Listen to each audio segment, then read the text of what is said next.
You're listening to an Airwave Media Podcast. Today on the 30th edition of the Useless Information Retrocast, you'll hear stories about a Santa Claus who was fired for giving kids the gifts that they selected from store shelves.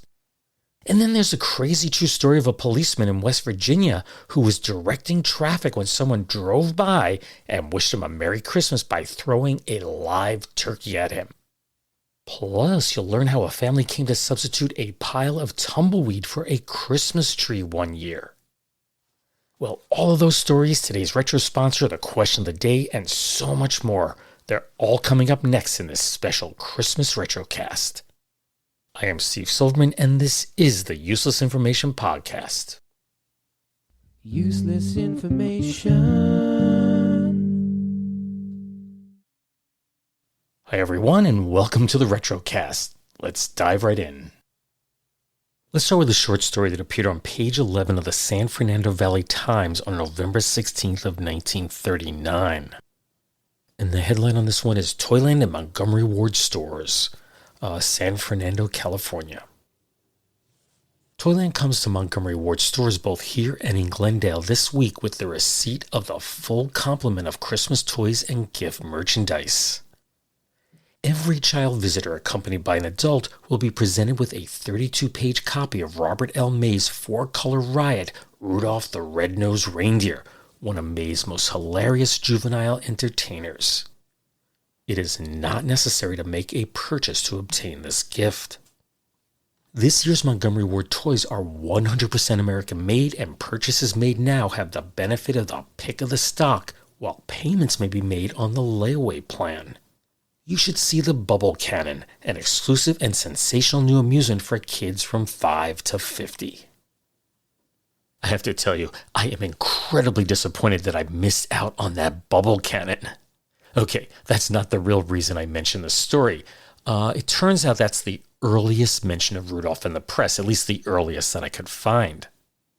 I should also add that to the right of the article is a large ad for Montgomery Ward's toy department, which is no surprise in a newspaper that takes advertising.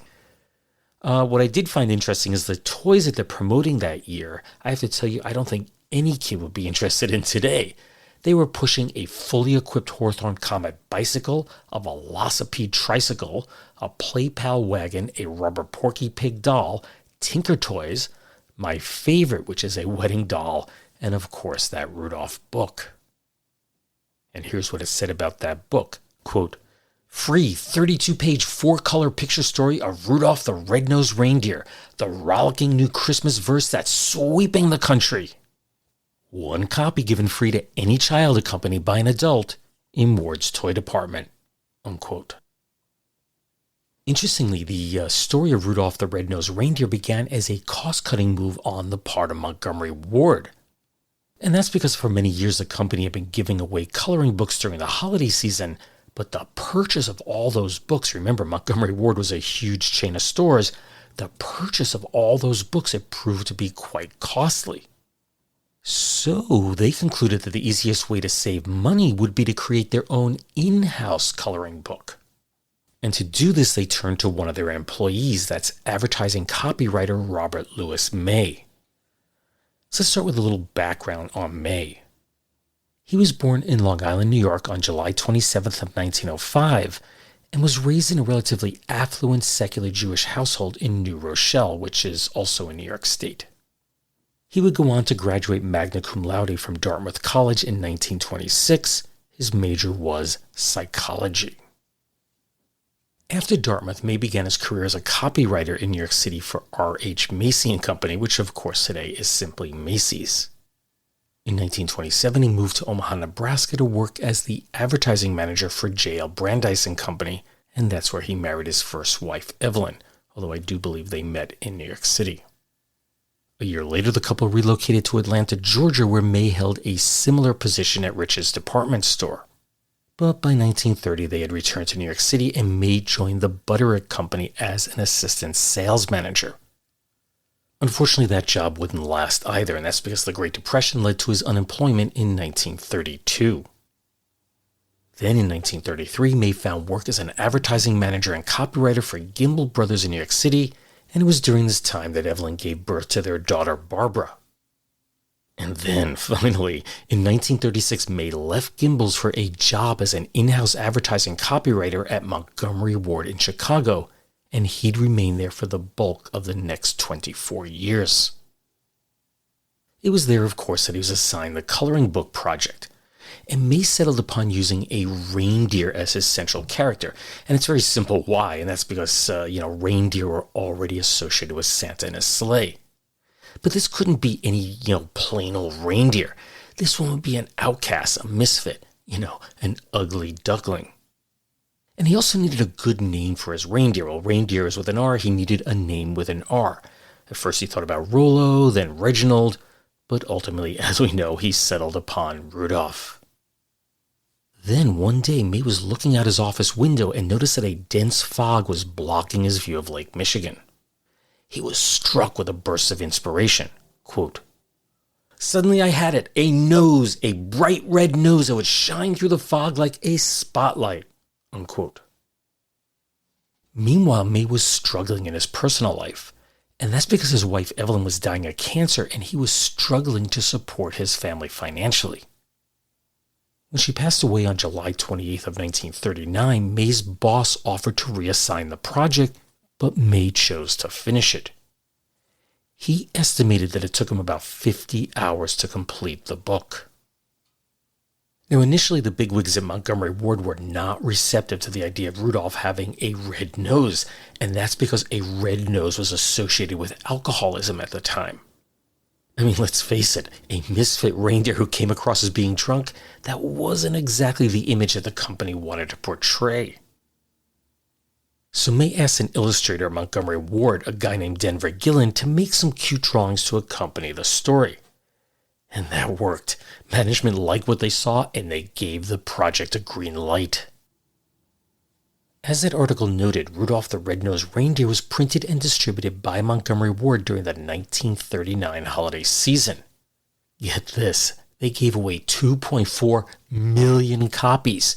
But unfortunately, wartime shortages prevented them from printing more. So throughout the remainder of the war, no Rudolph. But once World War II ended, printing resumed, and another 3.6 million copies were given away during the 1946 holiday season. Meanwhile, RCA Victor noticed the incredible success of the Rudolph story and asked May if they could record a spoken word version of it. The problem was that while the story was copyrighted in May's name, the actual rights, the ownership, that belonged to his employer, Montgomery Ward. Of course, what that meant was that only they could provide permission for RCA to make the recording. And in an almost unheard of bit of corporate generosity, company president Sewell Avery turned over complete ownership of Rudolph to May. Personally, I find that just incredible. Now that Rudolph was his to do whatever he wanted with, May sought to have his poem turned into a children's book, but unfortunately publishers just balked at the idea, and that's because Montgomery Ward had given away so many millions of copies of it. Luckily, Maxim Publishers, which is a brand new small publisher in New York, agreed to print the book. And they got it out just in time for Christmas of 1947 and sold over 100,000 copies of that hardcover book that year. And you know what every successful book needs? It needs a song. So the following year, May enlisted his brother-in-law, Johnny Marks, to write a musical adaptation of Rudolph's story. But after being rejected by Bing Crosby, Dinah Shore, and others, the song was finally suggested to Gene Autry to use as a B-side of a single that he was currently recording. Believe it or not, he rejected it at first, but his wife did egg him on, and he did record it. That single went to number 1 for the week ending July 7th, 1950, and it became the first number 1 song of the 1950s. And now you know how that classic song came about. Soon May found running Rudolph the Red-Nosed Reindeer Enterprises to be a full-time job, so he left Montgomery Ward in 1951. But Rudolph's popularity began to die off at the end of the 1950s, and May had no choice but to return to Montgomery Ward in 1958. And he would work there as a copy editor until his retirement in 1970. Rudolph would see a resurgence in 1964. That's when Rankin Bass Productions released their classic stop-motion animated television film, Rudolph the Red-Nosed Reindeer. That show, which is one of my favorites, proved to be a smash hit and is said to be the longest-running television special in American history. Robert May passed away on August 11, 1976 at 71 years of age. But the story of Rudolph the Red-Nosed Reindeer has continued to shine each and every Christmas. Little side note is that the copyright on that original story, which is set to expire in 2034, is today owned by the limited partnership, the Rudolph Company. Next up, we have a story that I had hoped to do a full-length Christmas episode on, but unfortunately I couldn't find a whole heck of a lot of information on it. So I just decided to take what I have and write the following shorter story. When 78-year-old William Eugene Smith died on December 31st of 1952, it brought an end to a remarkable life devoted to kindness and generosity. That's because for the previous 50 years, Smith had quietly served as Savannah, Georgia's beloved mysterious Santa Claus. Smith, who was a retired bank employee, he dedicated every Christmas since 1902 to bringing joy to orphanages, hospitals, and other institutions. And this tradition was inspired by a deeply personal experience. You see, in 1901, Smith was hospitalized and he overheard a doctor telling a visiting Santa Claus that he was unlikely to survive. So Smith vowed that if he did survive, he would spend future Christmases spreading cheer and courage to others. And he kept that promise. Smith's first Christmas mission took him into rural South Carolina, where he rode in a baggage car with the gifts that he distributed along lonely country roads. But his work expanded after a request from his wife to deliver a present to a little girl in a hospital ward. And while he was there dressed as Santa Claus, he witnessed the longing expressions of the other children, and from that point on, he decided to focus his efforts on the children and friendless who were confined to hospitals and other institutions. And each and every Christmas, Smith would spend his bank bonus on the gifts. That included distributing candy, fruit, novelties, and useful items like shawls for the elderly and rattles for newborns. And he was undeterred by harsh weather or even personal illness. He even delivered presents during the influenza outbreak, the pandemic. And yes, he was battling the flu himself. This guy never missed a single year. As his efforts expanded, he enlisted helpers, and that included a loyal companion who assisted him for over 25 years. Yet through it all, Smith remained steadfast in protecting his anonymity. He shared his true identity with only a select few. And there were some setbacks. That included a time when 2 hired assistants just ran off with the presents, but through it all, Smith just kept on going. And as word spread, the public began to make donations to his cause, and he was able to expand his mission. But sadly, during his last Christmas, that was in 1952, Smith was too unwell to make his rounds, so his helpers, they carried on the work that he had started. Without a doubt, William Eugene Smith was a beacon of quiet generosity, and for 50 years he made sure that the spirit of Christmas reached those who needed it most. Okay, how about a story of a Santa who's a little bit too generous for the holidays? 82-year-old Wally Bates was the embodiment of Christmas cheer. Day after day, he sat in his red coat and white beard at the Nottingham Co-op department store in Nottingham, England, warmly greeting shy children who came to see the toys. But their eager faces and whispered wishes, they proved too much for Wally's generosity. I couldn't bear to see them go away disappointed. Then I had an idea. There were a lot of toys on the shelves nearby that no one seemed to be buying, so I started handing them to some of the children as an extra present. And for Wally, Christmas was all about giving, so he gave freely. They were such lovable little kids that I couldn't resist it. After all, I always believed Father Christmas was supposed to be kind-hearted and do things like that. Unfortunately, Wally's generosity did not sit well with the store management. A supervisor caught wind of Santa's unauthorized gift-giving and reminded him that while Christmas is about kindliness, cheer, and generosity, they had a business to run. The cost for a child to sit on Santa's lap was half a crown, which is about $1.39 today, and in exchange the kid would receive a gift that was pulled from Santa's sack, not from the store's shelves. Wally, however, couldn't reconcile the commercial rules with his holiday spirit. So, in the end, on December 1st of 1962, the store politely let him go. In other words, Santa was sacked. A store official explained, "We are sorry about this, for Mr. Bates was extremely popular with the children. But, of course, we had to stop him from giving away toys indiscriminately." Anyway, back home that Saturday evening, Wally reflected upon his brief stint as Santa Claus. The hard lesson that he learned was that Santa isn't supposed to give things away, at least not without permission. The trouble is, I just let my Christmas spirit get the better of me. So here's a Christmas-themed question for you.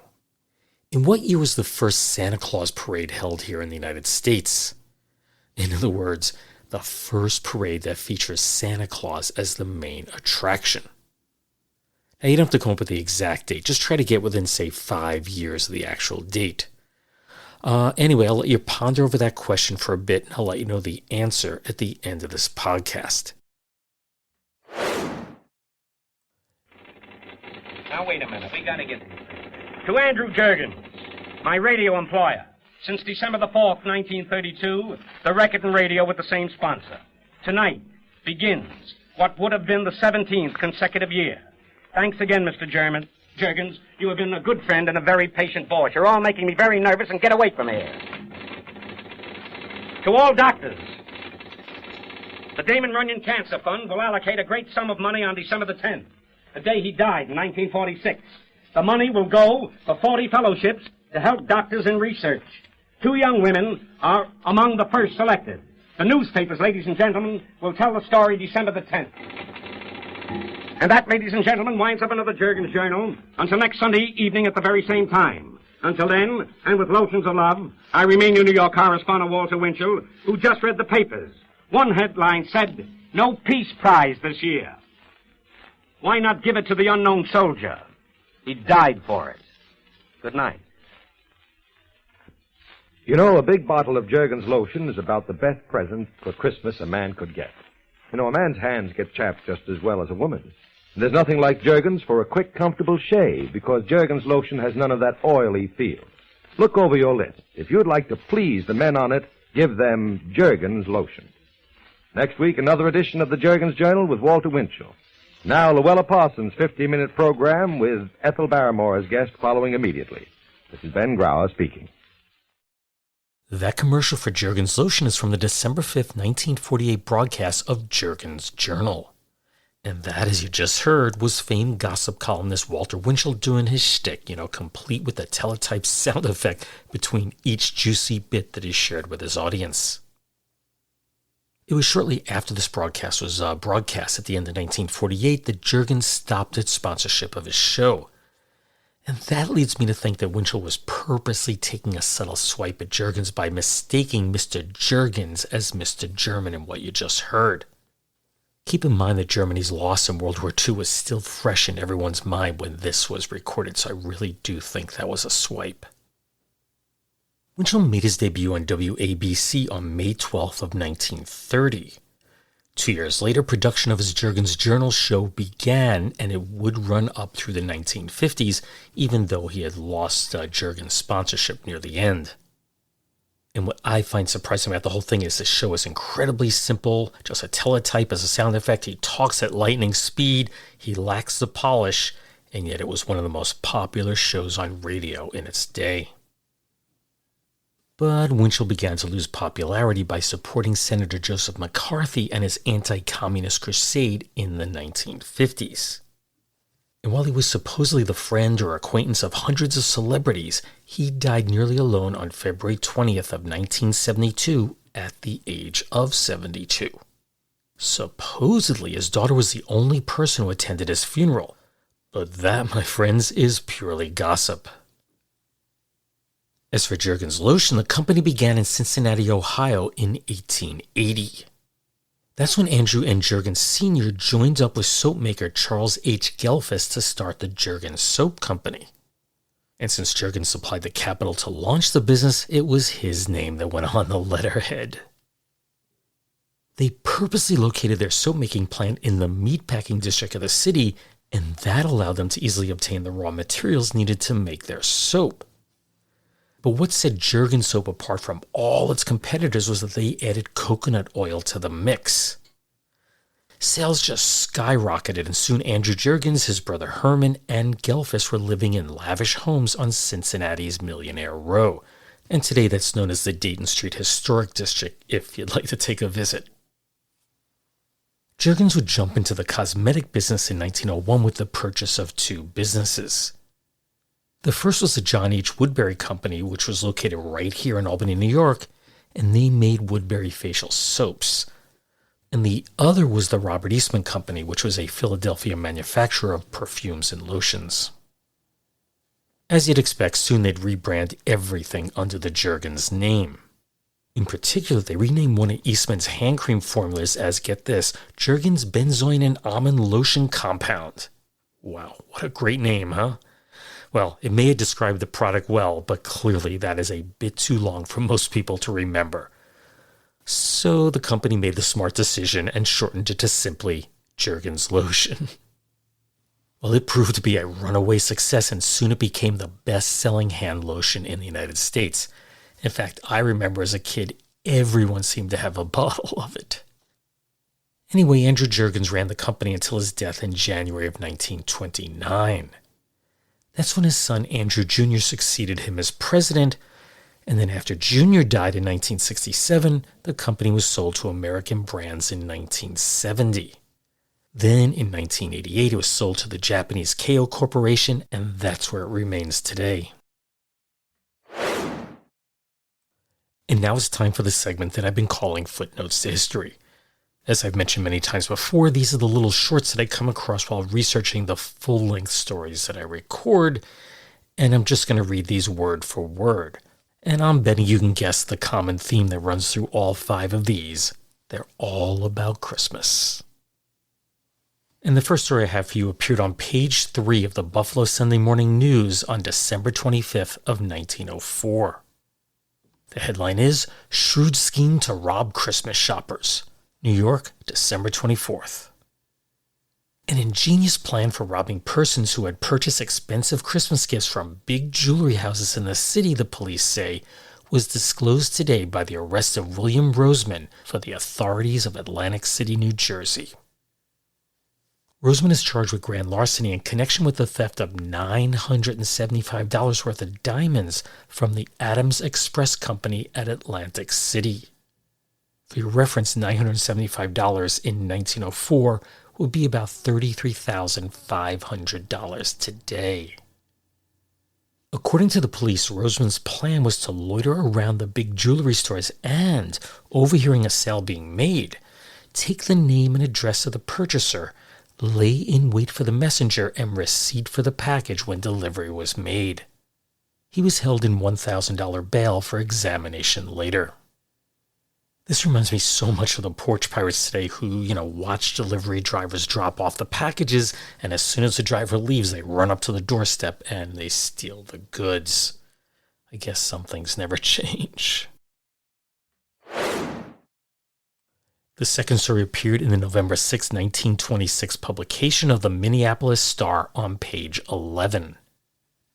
The headline is, Girl Writes Santa Early to Avoid Christmas Rush. And beneath that is a subheading. Little Joyce Holger sends order on special stationery with kitten crest. There's one little girl in Minneapolis that isn't taking any chances on getting her Christmas order in too late. She's already written her letter to Santa and told him in no uncertain terms just what she wants Christmas Day. On special stationery with a crest of 2 rampant kittens with green eyes and red noses, she writes, quote, Dear Santa, I am writing early this year, so I will be sure and get what I order. Please bring me some roller skates, a fairy book, and fix my baby doll, and some new clothes. Also fix my other doll. I would like some games too, a nice Crayola set with book, and anything else you would like to leave me. Yours truly, Joyce Mary Holder, 3250 39th Avenue, South City. Unquote. Now, I don't know anything about Joyce Mary Holder, but I'm telling you, if she has special stationery like that, Santa probably brought her everything she desired. Story number 3 is from the December 24th, 1940 publication of the New York Daily News, and this appeared on page 10. The headline on this one is Christmas Dinner on the Wing. And no, it has nothing to do with airplanes. One of the oddest Christmas stories this year is the incident of the turkey thrown at a policeman in Charlestown, West Virginia. Officer Dan Prowse was diligently directing traffic, possibly thinking of roast turkey but saying nothing about it, when suddenly a big live bird with a red ribbon around its neck hit him with such force it nearly bowled him over. A motorist passing by had thrown it at him with a Merry Christmas salute and was gone before the beneficiary could even take his number. As the traffic man began to grasp the situation, he ignored the assailant and devoted his attention to the flapping bird, which was seriously interfering with traffic. He mastered it, found a friend to hold it for him, and the traffic moved on. That cop's Christmas dinner problem was neatly solved. But why was the gift bestowed in such a violent way? Perhaps the bird had been forced on a helpless city man by a well-meaning farmer friend, and he didn't know what else to do with it. Assaulting a traffic officer with it would be pure inspiration. Just coincidentally, as I was recording this episode earlier today, I looked out the window and saw 15 turkeys walking across my lawn. But I have to tell you, never for a fraction of a second did it cross my mind to go out there and grab one so I could take it down the road and throw it at a local officer. The story appeared on the front page of the December 3rd, 1949 edition of the Akron Beacon Journal, and I have to tell you, this one does not surprise me at all. Headline is, Greet Santa with Barrage. He's late, so kids throw snowballs.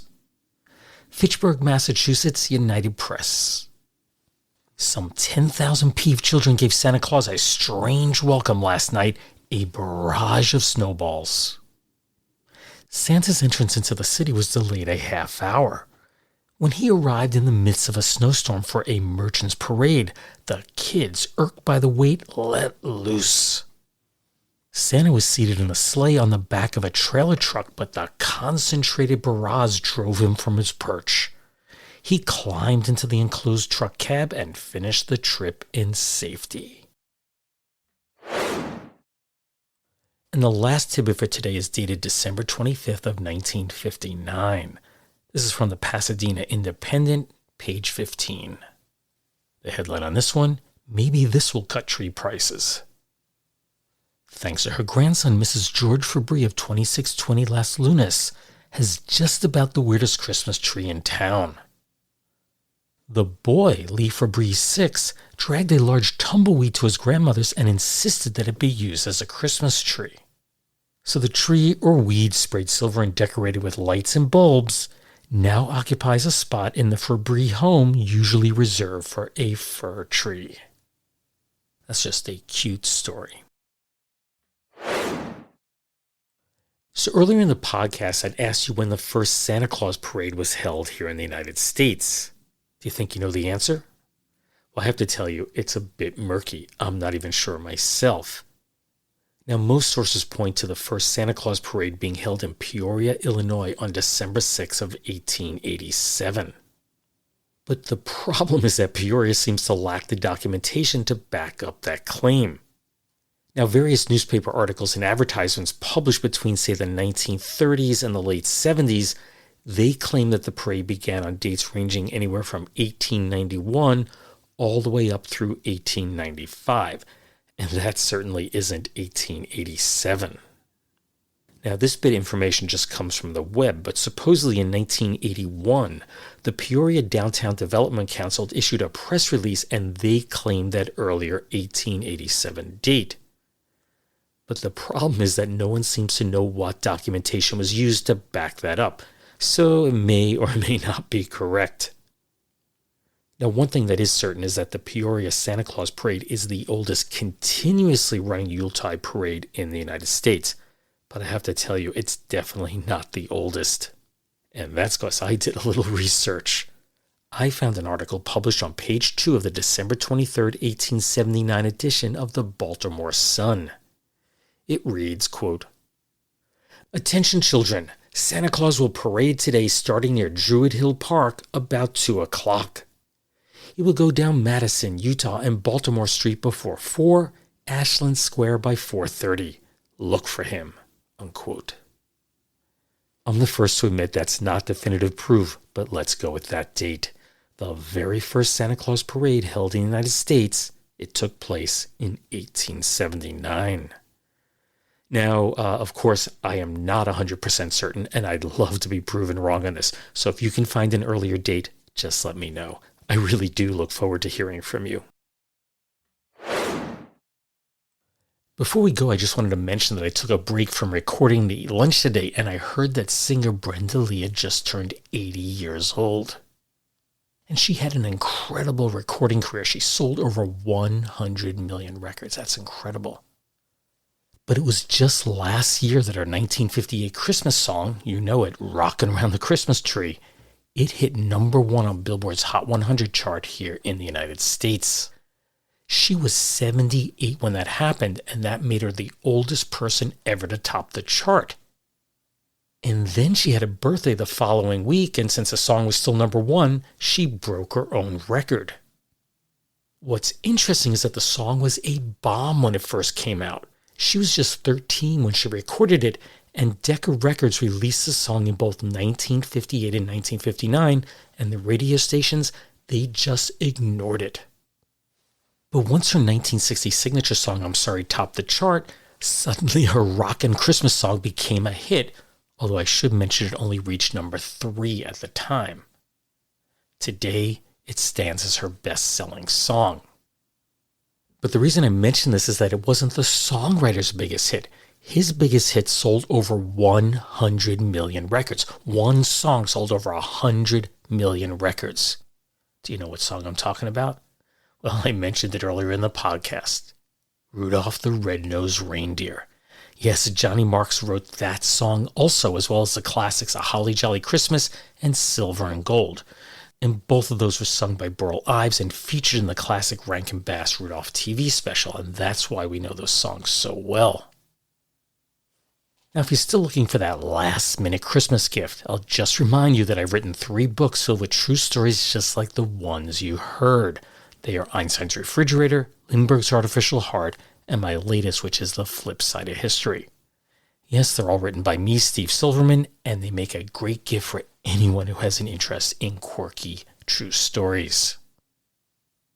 The Useless Information Podcast is part of the Airwave Media Podcast Network, so be sure to visit airwavemedia.com, and there you'll find a curated selection of some of the best podcasts out there. Well, I'll be back after the new year with a brand new full-length story, so stay tuned for that. But in the meantime, I just want to wish everyone a Merry Christmas, a Happy Hanukkah, a great Kwanzaa, and in that classic Seinfeld tradition, a wonderful Festivus for the rest of us. But no matter what you celebrate, my main wish is that you're happy, you're healthy, and that you have a great new year. Take care, everyone. Bye.